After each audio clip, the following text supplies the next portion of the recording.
साथियों, आज हमारे 2 साल ब्रह्मचर्य संकल्प के 50 दिन हो गए हैं और आज मैं बात करने वाला हूँ जो सप्त धातु होती है वो कैसे बनती है और कितने दिनों में बनती है। जो सप्त धातु है जिसे स्त्रियों में रज शक्ति, पुरुषों में वीर्य शक्ति बोलते हैं, वो एक बार क्रिया करने के लिए 31 से 35 दिन में बनती है।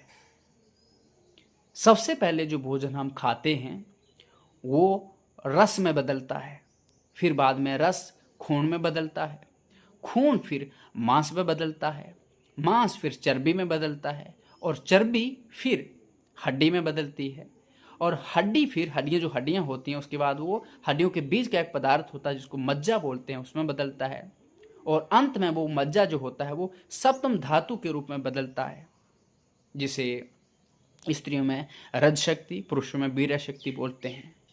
ये जो सप्तम धातु है जिसे वीर्य शक्ति बोलते हैं या रज शक्ति बोलते हैं, ये साधारण पानी की बूंदें नहीं हैं। ये हमारी जीवनी शक्ति है, ये हमारी ऊर्जा है, ये हमारी प्राण है। ये एक ऐसी अमोघ शक्ति है जिससे जीवन शुरू होता है। मैं, आप या कोई और भी पशु पक्षी इसी अमोघ शक्ति का परिणाम है। जिस अमोघ शक्ति को आप एक साधारण सा लिक्विड समझकर, साधारण सा पानी समझ के बर्बाद कर रहे हैं, व्यर्थ कर रहे हैं, वो साधारण नहीं है। उसका परिणाम आप हो सकते हैं, उसका परिणाम मैं हो सकता हूँ, उसका परिणाम कोई और हो सकता है।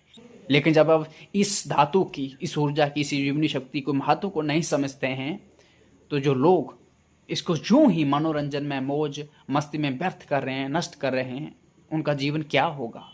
खुद ही सोच लीजिए, जब एक बार क्रिया करने के लिए इसको 31 से 35 दिन लगते हैं और सोचिए 31 से 35 दिन तक मनुष्य क्या क्या खाता है, कितना कुछ खाता है और इतने दिनों तक कितना कुछ खाने के बाद सिर्फ एक बार क्रिया करने के लिए ये ऊर्जा बनती है। और फिर अगर हम इस ऊर्जा को दिन में कई बार, हफ्ते में कई बार, महीनों में कई बार बर्बाद करें तो हमारा जीवन क्या होगा, एक जिंदा लाश। इसलिए हमें चाहिए इस जीवनी शक्ति को, इस ऊर्जा को हम संचित करें, इसकी रक्षा करें ताकि हम मनुष्य होने का कर्तव्य निभा पाएं, वरना फिर हमें कोई पतंग से कोई नहीं बचा सकता।